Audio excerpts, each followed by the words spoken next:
Welcome to So You Think You Can Breed Dogs, the podcast celebrating responsible breeders, their amazing dogs, and the passion behind ethical breeding programs, and calling out those that don't.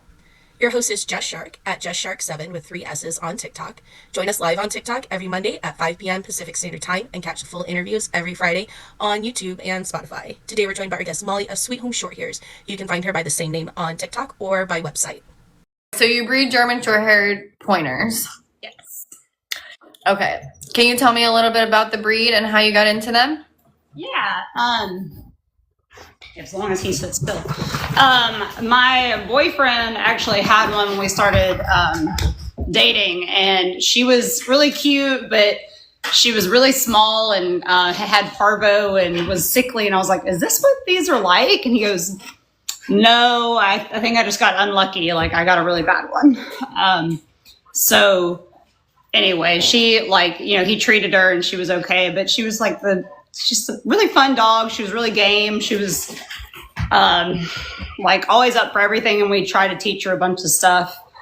But we lost her kind of young just because, again, she was poorly bred and not healthy, and ended up having some issues. So when we lost her, I decided I wanted to find like a really nice one for him as a replacement.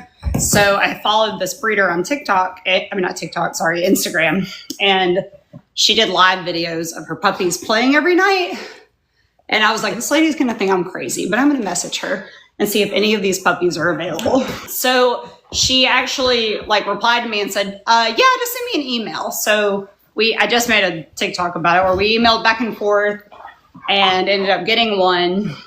And she was like, well, he's actually the show pick of the litter. Do you mind showing him? And I was like, I've never shown a dog before. I've never even had a purebred dog, or a well-bred dog, I should say. But I was like, how hard could it be? I show horses. It was hard. It was hard, and he was he was a good dog, but he was not the best short hair ever to show, just because of how he was built. So we tried really hard and we showed him a lot. And then when it came time for her to breed his mom again to a different dad, I was like, I want one that I can show. And that's how we got Pickle. And the rest was history. I was like, I'm just going to finish her championship. That's really what I want to do. And then she just kept winning and winning and winning. And I was like, okay, actually, this is really fun. Nice. So that's how I got pulled into breeding them, because she was so nice that, it wasn't really an option to not breed her. Yeah. Disappointing that she belonged to me and didn't get bred. Hey. I kept the wrong two in here. So bad. But perfect examples of not everybody should have these. What was their original purpose? Oh, they're just a multi-purpose gun dog. So they're bred to hunt fur and feather, more popularly used for upland hunting. So pheasant, quail. They're good with waterfowl too, just depends on the one. But they're also bred to, be a gentleman's hunter. So they hunt well with the owner. They're very handler oriented, which I guess as they got popular made them really good pets. And what's their temperament like? They are very outgoing. When they are well bred, they are very friendly with strangers. They're very good with other dogs. There should not be same-sex aggression in the breed. That does not mean there isn't, but it happens, but they really shouldn't be. So they should be able to get along with other dogs. But they are very, very active. So they have to have a job, or they have to have kind of like an outlet for their energy. I wouldn't say you don't have to have a whole farm, and they don't have to run all day every day. Cause mine certainly don't. But if you can't give them, enough enrichment throughout the week to balance, their energy needs, then they can become destructive or they can become anxious. And there's a lot of, anxiety in the breed because of an unfulfilled, desire to work really. And how long have you been breeding? My oldest bred by dog is turning 4 this summer. So I'll say 4 years. Okay. And have you just had the 2 litters? Technically 3. My first litter was a singleton. And so I kept her. And then my second litter was 9. And they're all over the place doing all kinds of things. And then my last litter that I just did, my third litter was 2 because we did a frozen breeding. Yeah, so we just got 2 because they didn't send us the right amount of stuff. Yeah. But we were very thankful that we got puppies, and it was her last litter. So I'm like super glad that we got something because I don't know if I would have tried again. Yeah. So that was Pickle again? Okay. She's the only one I've bred so far. Okay. Yeah. Yeah, I saw that you have Olive too, and she's 5 years old. Yeah, she just turned 5. Are you going to breed her? I'm not. How come? Well, a couple of reasons. Like, we really love her, but as she matured, she doesn't have the structure that I really love. You know, she just has a couple of things that they're not hard to fix in breeding. I think I could easily fix them when I bred her. But then when we started doing hunt tests with her, she's just a fuzz, anxious, and gun shy. And we were like, ooh, no. Yeah. We were just like, there's too many good dogs. And they should just be born not gun shy. Like, you shouldn't have to train them to not be gun shy. And the fact that it took us hyping her up for the most simple hunt test, I was like, okay, that's it. And then her dad at 6 started having seizures. So I was like, well, that is a good reason I didn't breed her. Yeah. Good thing. So I'm like, everything works out. Yeah. So when you have those gut instincts and you're kind of on the fence, you're like, I don't know, is this worth it? Because all of the things wrong with her, I could have bred to be better, but then that happened and I was like, no. Yeah. Sorry, I can't risk that, and even people still do, and you can breed to pedigrees that are safe, but me being new, I was like, I'm not willing to risk that. It's just, I don't need to breed that much. Yeah. So Olive's a pet now. Yeah. We love her. She's a great dog. And she does a lot. She does sports. She can show. She's great with junior showmanship and stuff, but she doesn't need babies. Nice. Yeah. Are seizures common in the breed? Yes. Yeah. Yeah, we actually have a big health and welfare research project going on where they're taking blood samples to try to find a marker for epilepsy, genetic epilepsy, because epilepsy and seizures can be caused by anything. And that's the big problem is a lot of short hairs will get them and they'll be like, oh, well, it's from their flea and tick meds. It's like, okay, well, I also gave mine flea and tick meds for the first 3 years of their life and they didn't have them. Yeah. One of ours did. I pulled him off and was like, yeah, well, we're just not going to use these anymore.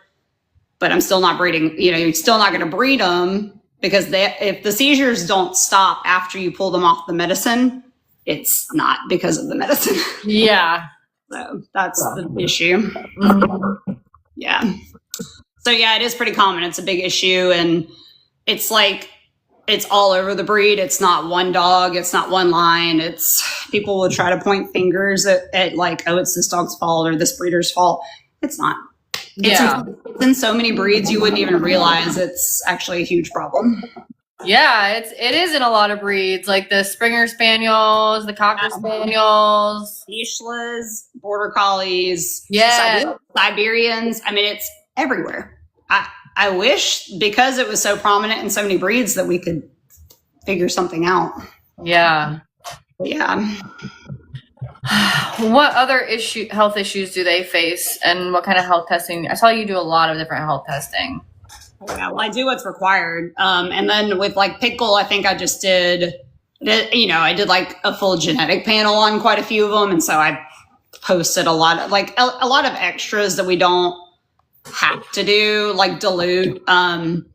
You know, it sounds silly testing short hairs for dilute coloring, but there's actually lines that have dilute coloring, and they've had litters that come out like spotted Wimes, and you're like, oh my gosh. And you would be shocked the amount of dogs that are still out there that carry it. So you still have to, I was like, well, I'll always test my girls in case I do decide to breed to those lines that carry it. Mm-hmm. Hips and elbows are a big one. You know, we started testing for elbows in the last 20 years, I think. I'm so new that I'm still learning exactly when we started putting everything in, but I think they added elbows as a requirement in the last, decade or two because it was such an issue and because it wasn't a required test. People, I think, were breeding it and not realizing it as much. So there's a big issue with elbow dysplasia, and there's cone degeneration too, and day blindness, and lots of eye issues. So many different ones, and so we test for all of that. But I mean, you can probably see everything is kind of, you take it with context. Like Pickle, you can see on her health testing, she has cataract. Well, she had an injury. And my vet made a note that on there that says it's suspect not inherited, because at 4 months old, Pickle had this huge eye injury. And I was like, oh my gosh, I don't know if I'm going to breed her, but I'm supposed to show this dog, save her eye, please.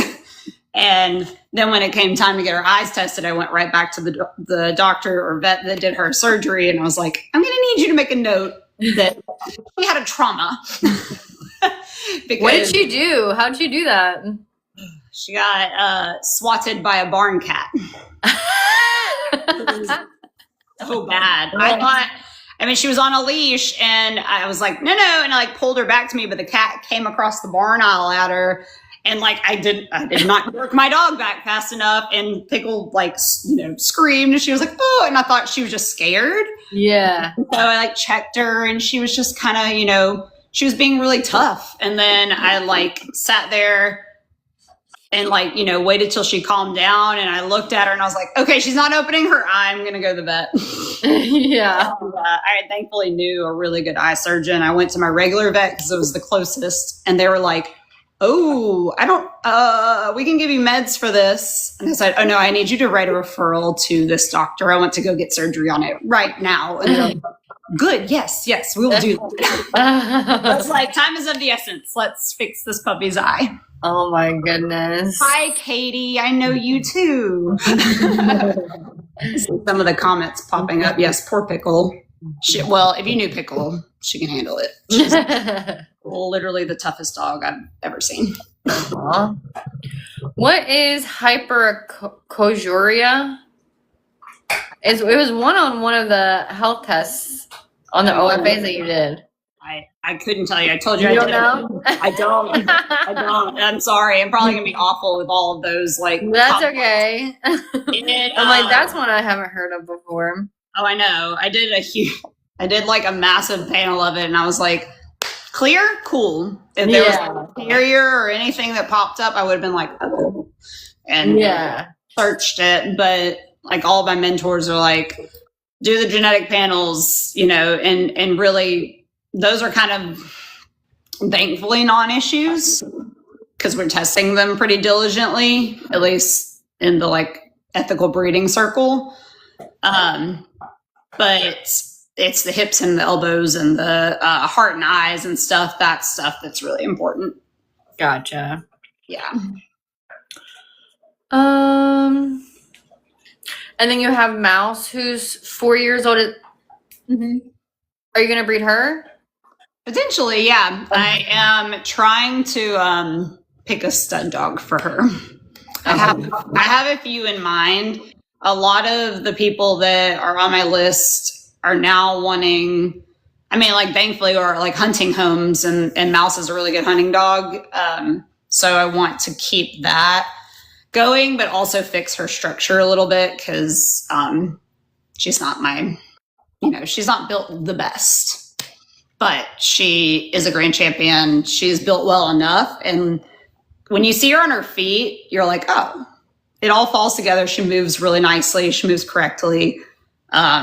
She's passed all her health testing. She's a senior hunter.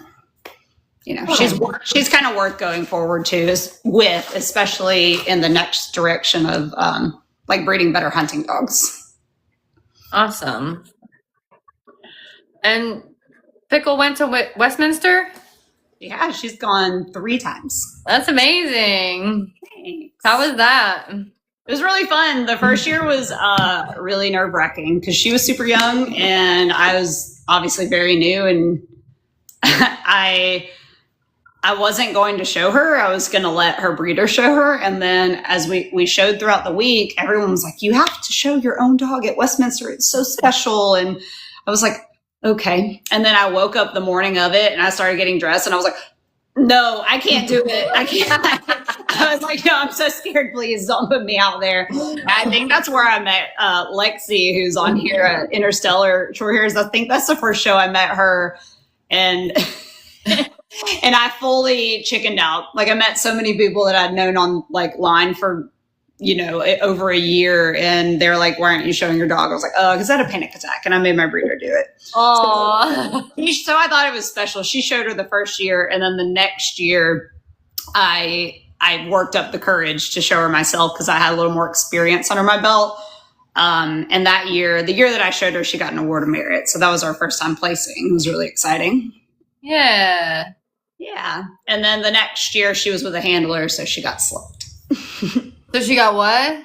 She got select. Oh, yeah. Nice. Yeah. That's so cool. It was fun. She's fun to show. Yeah. So you do dock diving, tracking, water retrieval, hunting, fast cat. Yeah. I like kind of, if you break down the stuff that we do, I don't like focus on tracking, but we do NAVDA tests with some of them. And so in NAVDA, it's like a hunting test that it kind of combines like pointing, hunting, tracking, water retrieval. And so we test them in that just for natural ability. And I would love to do the utility test like in the future when they're really broke. The utility test is hardcore. Like they have to be broke. Like they have to be steady. Retrievals have to be perfect. They have to do like a 30-minute duck search in water, which like Pickle would just die happy doing that. She loves water and she loves retrieving. So it's just a really cool test to see like where they're cut out for in hunting. So that was really fun to like kind of dip my toes into that a little bit. And 2 of my puppy owners did it as well. So I'm super proud of them for trying it. Yeah. So like the main things we focus on are conformation and hunt tests. And then we just started doing some field trials with the ones that are a little longer ranging dogs, a little wilder dogs. What is field trials? So like a hunt test is a pass fail. So they have like this list of requirements. Your dog either like does them or they don't, and they score it. And you're judged against yourself because it's a standard. A field trial is like a dog show in the field. So the judges are out there and they want to see a stylish dog, a hard running dog, a dog that like works really well with minimal, like they do not want you cueing your dog constantly, but if you do, your dog has to listen. They want a dog that is like really sharp, really steady. So it's a competition more so. That's cool. It is really cool. It's just like showing.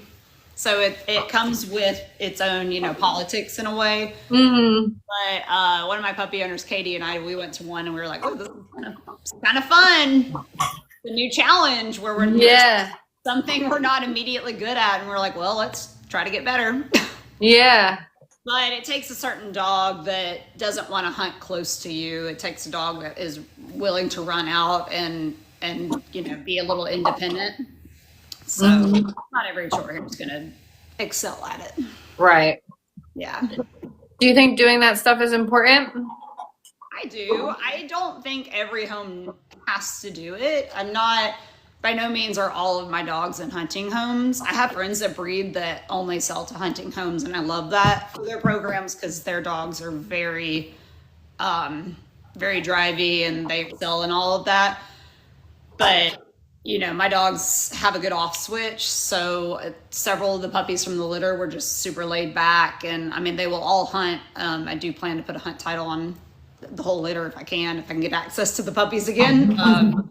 And I think we've done over half of them, so, well, actually, I think we only have 2 left, 2 or 3 left. So I just, as a breeder, I want to prove my dogs in the show ring and the field, even if it's just a junior hunter. Even though people will like sometimes crap on that, but I mean, at least I do it. Yeah. You know, at least it proves they can point a bird and find a bird, so, and be shot over. Right. How much do you sell your puppies for?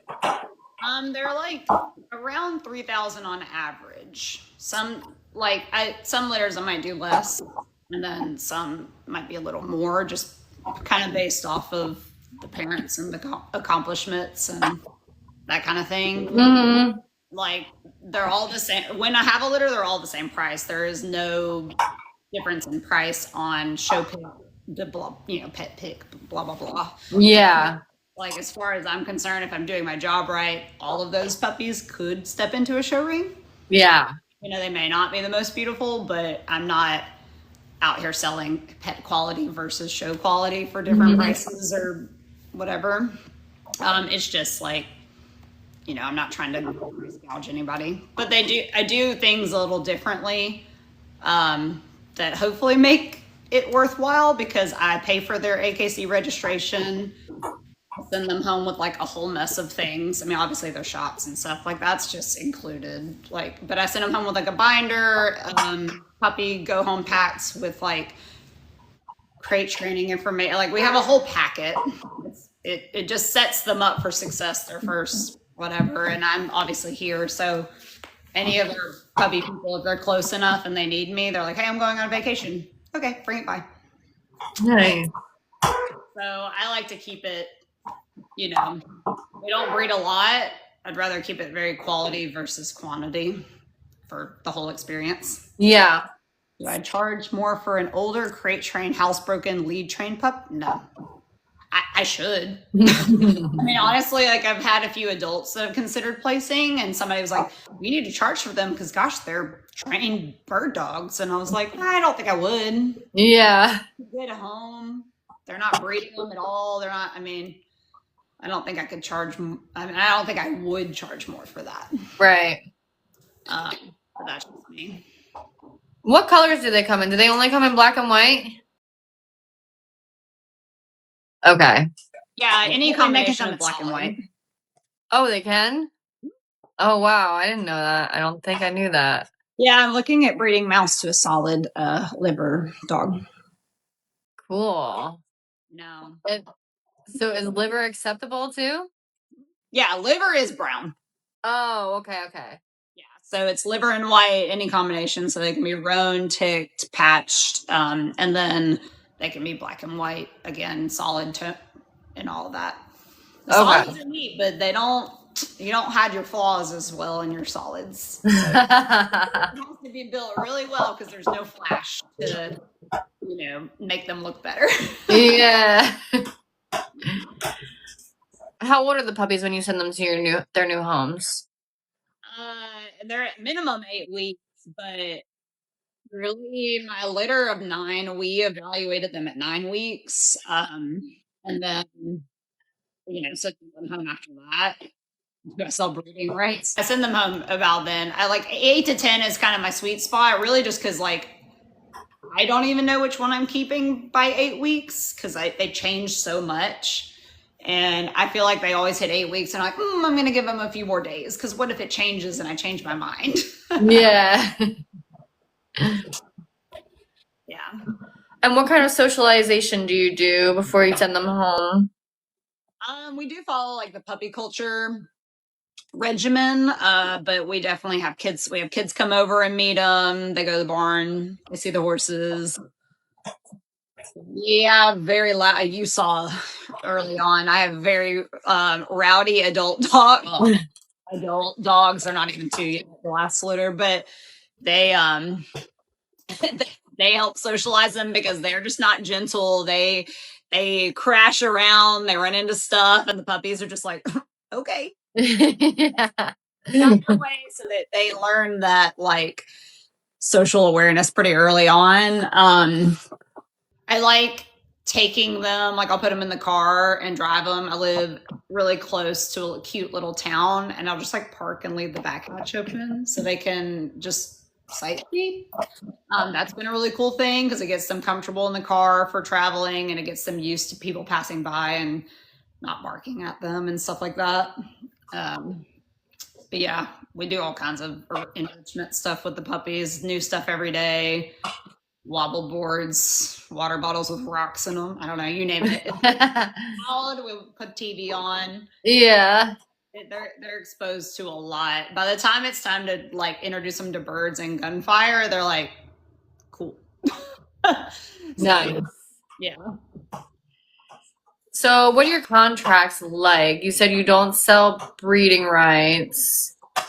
I don't sell breeding rights per se. If somebody's really interested in breeding one, I work with them. So the contract states that like I co-own all of them, and so I help make the breeding decision. I work with the person to make the breeding decisions. Like for instance, I have one who has a girl who's really nice, and like if we breed her in the future, she's like, I'll let you handle that. I don't know, I'm new, I don't know what I'm doing. But I would like work with her and be like, well, this is why I picked this one. I'm not just gonna take her and breed her and be like, okay, I'm breeding her to so and so, thanks, and then give her back. I'm gonna be like, this is why we're doing this cross, and because she needs this, and we want to improve this out of her. And then another one purchased a girl, and I fully trusted her opinion on going forward if she wanted to breed her. But again, I would make sure to check over the pedigrees, make sure they were safe crosses. Reach out to my mentor and make sure that she thought it was a safe cross because she knows the bloodlines, backwards and forwards. So, is spaying and neutering on the contract? Like once they hit a certain age? Yes, I do have a pet. Like I have a pet agreement and I have a show agreement. If they're on the pet agreement, they cannot spay or neuter the dog before 2 years of age. And when they spay or neuter the dog, they have to talk to me first. Like we have to kind of assess the dog and make sure it's mature enough. Like we have to talk about their activity levels and really just the dog in general. If there's an issue, I'm totally fine with letting them. If there's a big issue, I'll let them neuter maybe a little sooner. But I'm like, these dogs mature so slow. My dogs don't mature very fast. They're still so babyish at almost 2 years old that it just kind of hurts me to think about like taking away those growth hormones in them that soon. But I don't sell to anyone that would be irresponsible with it. So they're all very, very responsible homes. So I'm not any accidental breedings. But if there is, there's a clause in there that if they have an accidental breeding, that they have a penalty. Yeah. Because I was like, you are not breeding this dog ever. Yeah. If you do, if it knocks up Susie's dog next door, oof, that's not good. Yeah. So, Good. Yeah. And I put a big thing in there so that they're like, holy crap. I'm like, yeah, you better watch that dog. And yeah, and I'm like, I'm willing to take these dogs back if there's ever an issue with them. So that's why I'm very like involved with them throughout their life. And I'm never afraid to take them back when there's an issue or assist their owners with any problem. Awesome. And you said you do them all on co-owns. What do you think about guardian homes? It's such a gross word. I don't like it. I just don't breed a lot. So like if it's a dog I want to breed, I'm going to keep it, or it's going to stay really close to me with someone I really trust and work with often. There's like a really sweet lady that got one of the males from my litter, and she lives right down the road from me, and she's trained labs her whole life. And she's like, I've always wanted one of these dogs. They're so cool. They're so energetic. I want a nice boy that we could really show one day. And I was like, oh, good. I have a really nice male, but I'm also keeping another nice male. So I could keep 2 males because they get along, but I was like, I don't need that many dogs in my house. Yeah. So like I have homes like that, and that's why they're all co-owned. But I don't like calling it a guardian home. It's just, again, it just feels really icky to me. Because the ones that I breed are not just like going to like breed and leave ever. Yeah. Lauren, no, I don't need all the dogs. I already have all the dogs. Got so many here.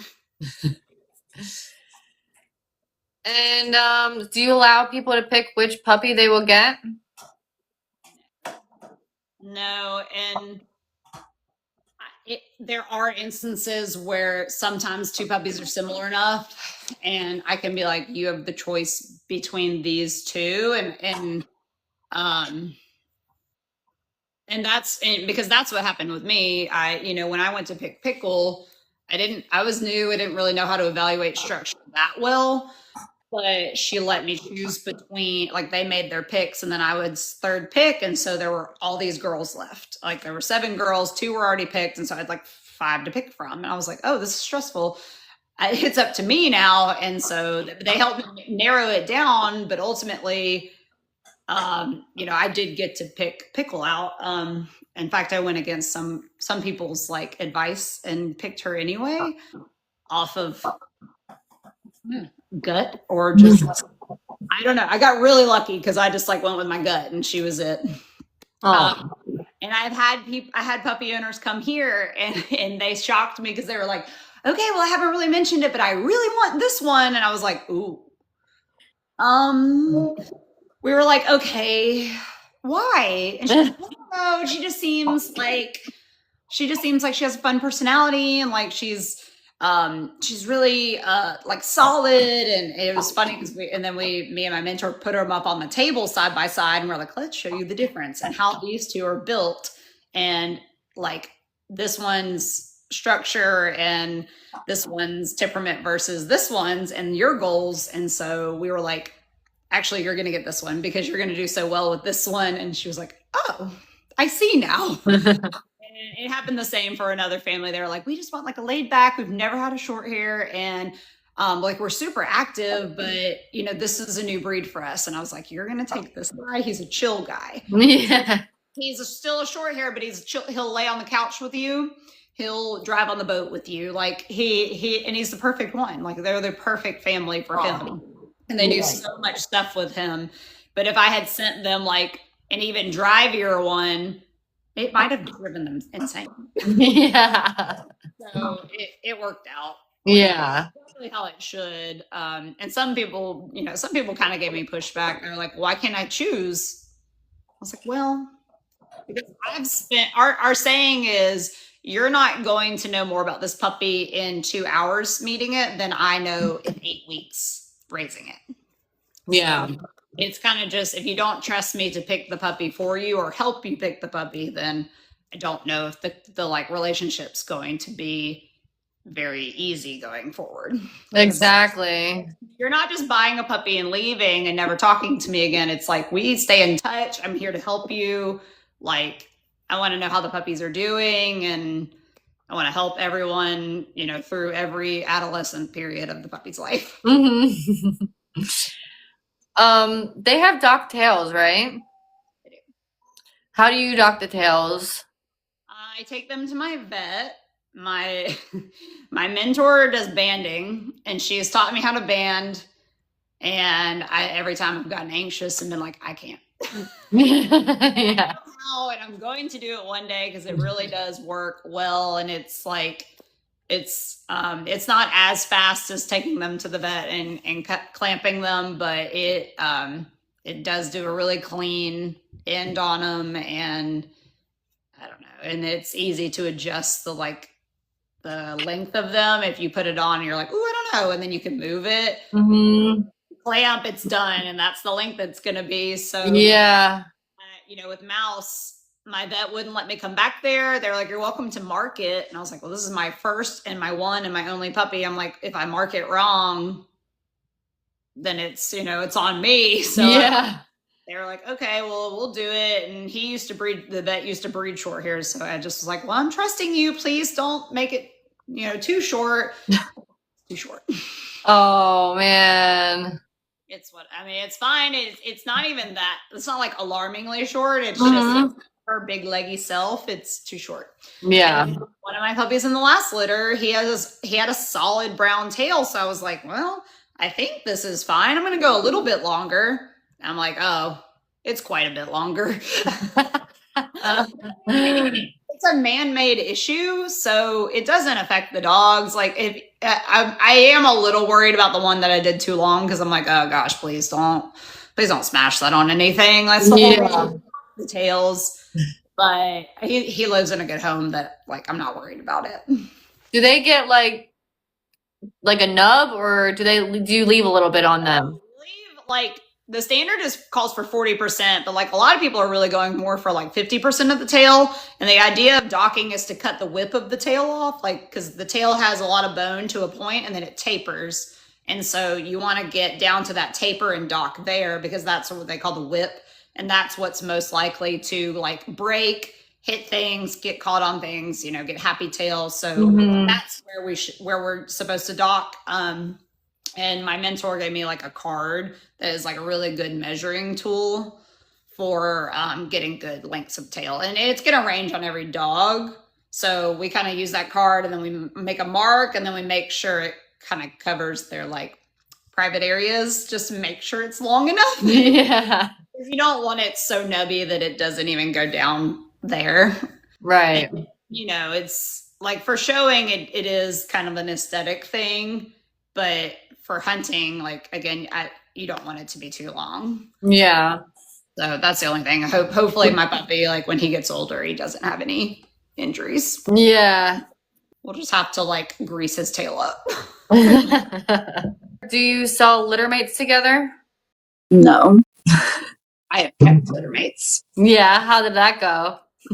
Well, I have to handle it. Yeah. A girl and a boy from my bigger litter. And they're great because I did enough stuff with them separately. But every now and then, Collins is like a big bully to him, and they squabble, like, not mean squabble, but like Collins just is a bitch, and she'll be like, oh, I've got you, coach. And he's like, ah. He's more of like a bully. Yeah. And so and that's just when they're like really wild and like have been up for a minute. And I'm like, okay, enough, you two. And then they separate. They don't ever fight. Like, yeah. And even when I get boys back from the same litter, no fights. So Nice. Like, the same-sex aggression thing is just like not, like, it should never be bred for. If you have a dog that is same-sex aggressive, you should not breed it. Yeah, for sure. That's one thing I checked. It's that dog that I have bred to. If somebody is looking for an ethical breeder, what do you recommend? I typically recommend that they go to the parent club, but that's not that's not the end of their search. They should definitely see what they're doing with the dogs. They should see if they're like, the first step is like, see if they're a member of the parent club, or at least have, ties to some of the parent club activities, like finding someone who does like the shows or the field trials or the hunt, just someone in those programs.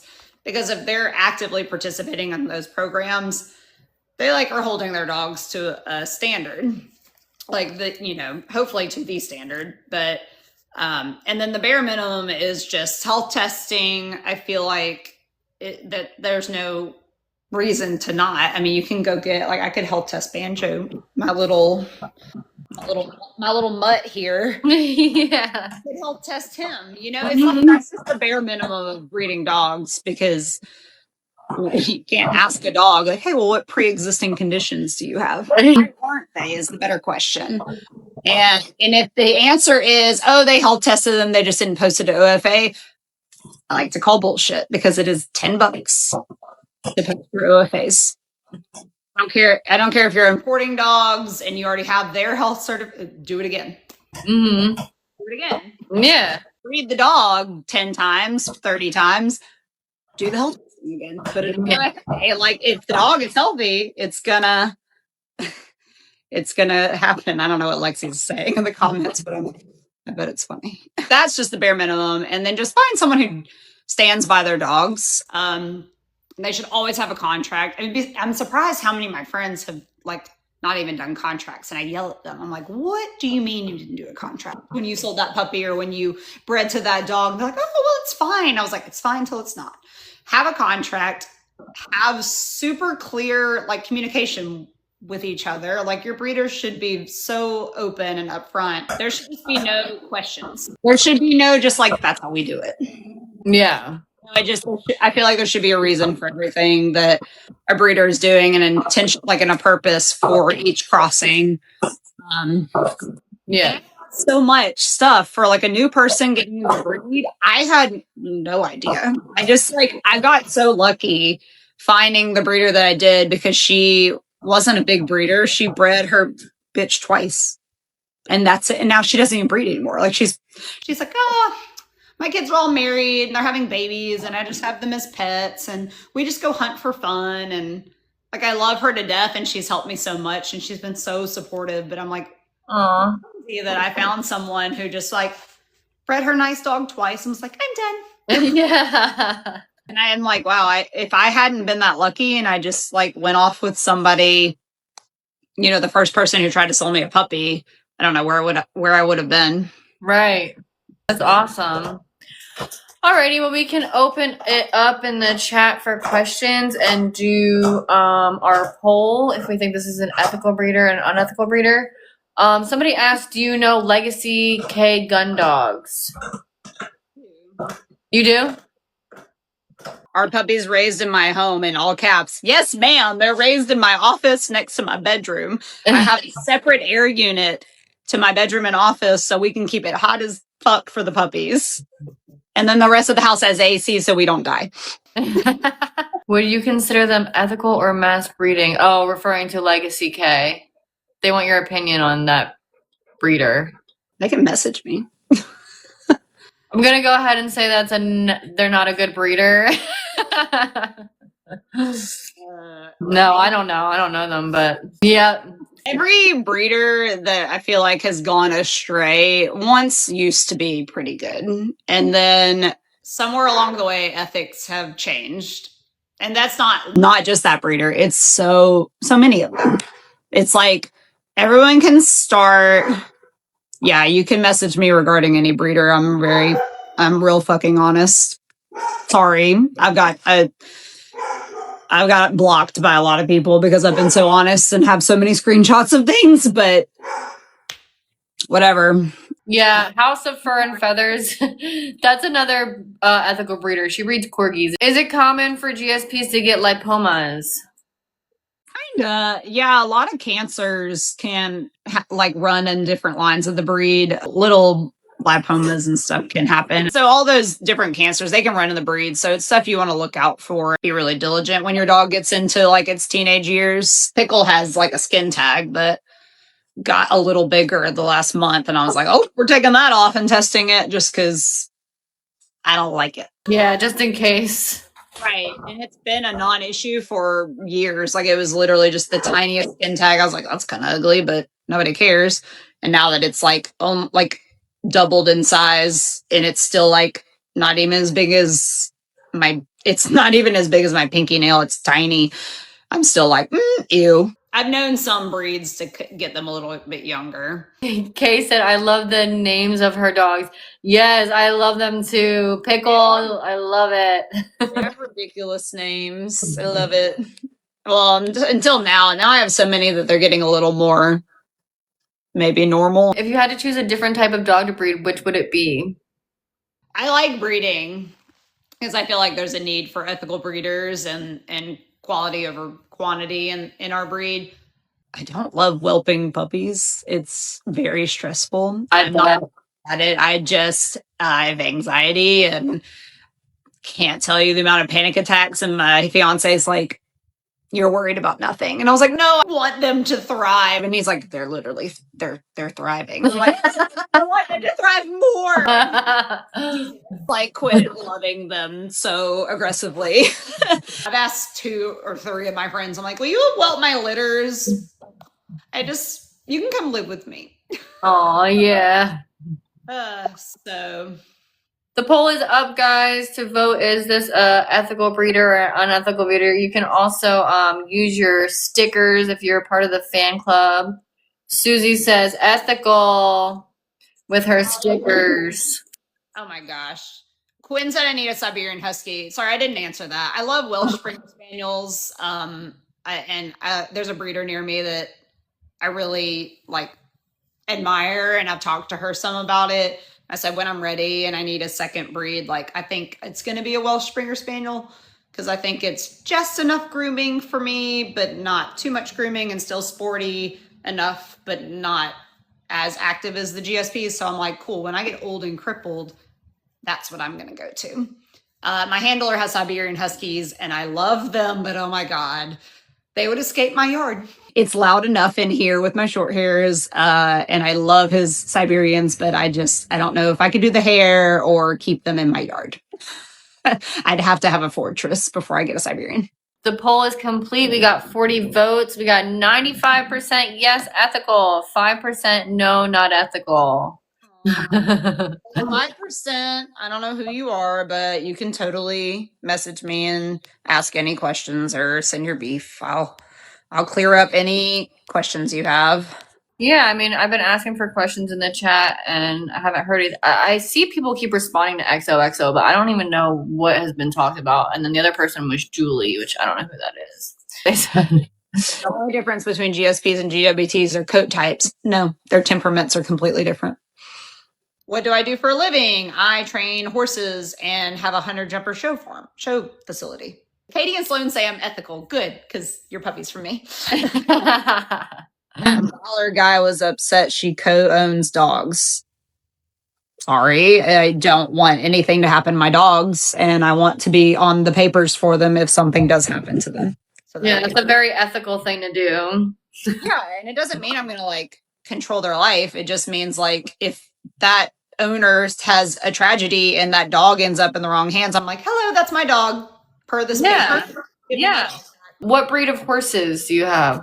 They're 100-jumpers, so thoroughbreds, warm bloods, Welsh pony crosses. If it moves cute and jumps and is safe for kids, we have it. Quarter horses, all the things. Have you ever had to take a dog back? No. I've threatened to take a dog back. I've been like, oh, did you really just buy another puppy right away? I don't know why you would do that. And oh, yeah. I had words. I said, if you're not happy with the puppy, you can send it back to me. If you felt the need to go get a puppy that's different, you can send the one back to me and I'll pay you back for it. And they were like, oh, no. And I was like, don't ever do that again. Yeah. Faye says I'm unethical because Auntie Olive isn't swimming. I've been trying to send Auntie Olive back to Quinn forever. Some people want to know what state you're in. Alabama. Oh, nice. Yeah. One of the capitals of backyard breeders of the country. Bad there. It's bad. Yeah. It's bad in Georgia. Yeah, I feel like all of the South, Texas. I mean, it's bad everywhere, but it's just such the more popular the breed gets, the worse it gets. And that's why it's so heartbreaking when supposed ethical breeders are just breeding a ton of dogs. And I'm like, how are you keeping up with every single home they're in? Because what if, I don't know, 17 of those owners all of a sudden couldn't have those puppies, and those puppies can't, are all 18, 19, 20, are all these puppies coming right back to you, or where are they going? Mm-hmm. Am I excited for the Derby? Yeah, I'm hosting a horse show this Saturday.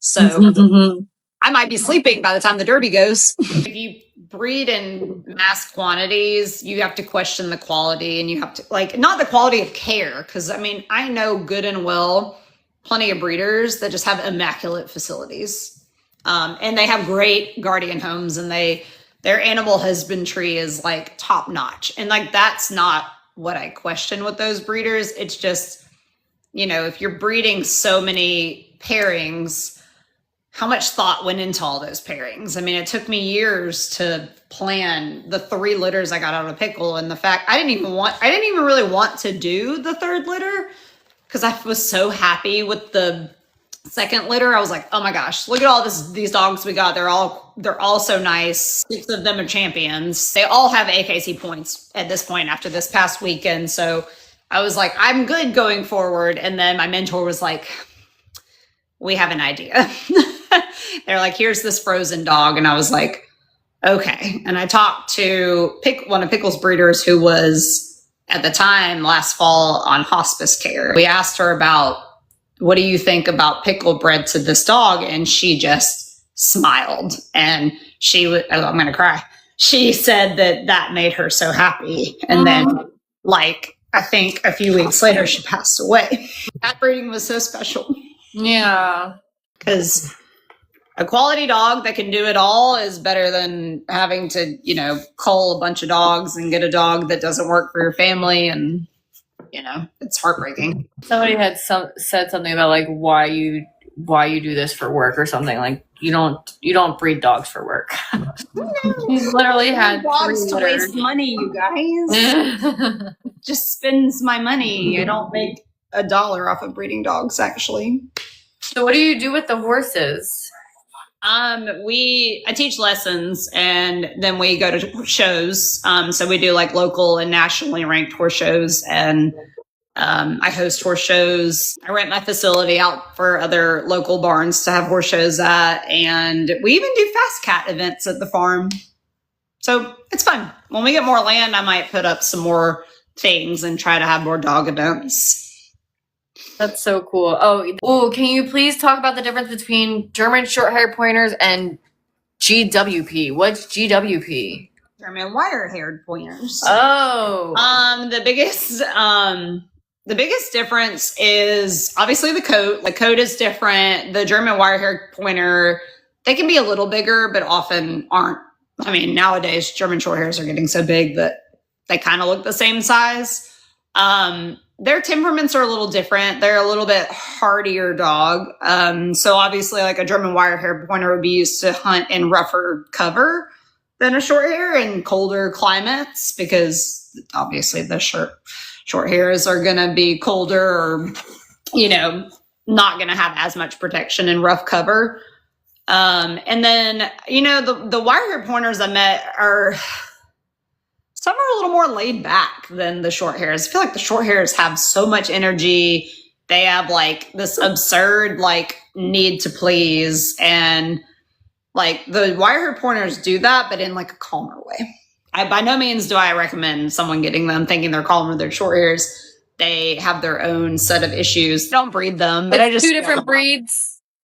They're 2 different breeds. They're not a coat variety of one breed. They're 2 completely separate breeds, different standards.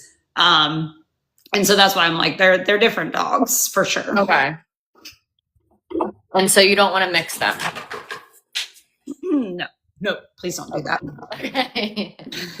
There's a girl on here that does a really good job explaining the German Wire-haired breed. She puts up a lot of videos about their coats and about their temperament and training. Ariel, that's it. Her username is Escape Newt and Ariel. She's great. She's very well spoken. She's very knowledgeable. Yes. So if you want to know about them, I would ask her. And she explains everything, sports, and she does so many different sports, obedience and rally, and all these crazy things with her German Wire-haired and Dachshund. So I was like, girl, you can train a dog.